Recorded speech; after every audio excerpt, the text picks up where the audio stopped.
चांद जैसे तारे हैं रूप हजारों, चांद जैसे तारे हैं रूप हजारों। शारदा मैया जी घर में पधारो, जग के रचैया जगत में पधारो, मेरी मैया भवन में पधारो। मेरी मैया भवन में पधारो, जग के रचैया जगत में पधारो, मेरी मैया भवन में पधारो। मंदिर सजाऊं या गलियां सजाऊं,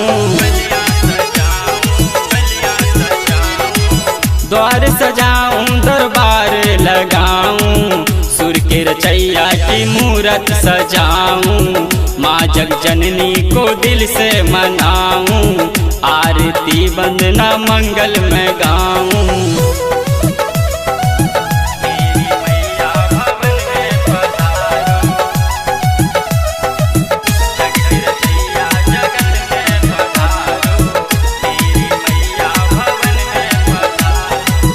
तेरे चरणों में शीश झुकाऊं,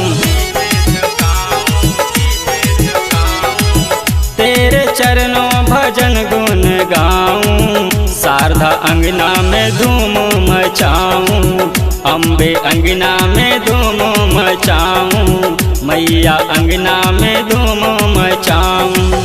चांद जैसे तारे हैं रूप हजारों, चांद जैसे तारे हैं रूप हजारों। शारदा मैया जी घर में पधारो, जग के रचैया जगत में पधारो, मेरी मैया भवन में पधारो।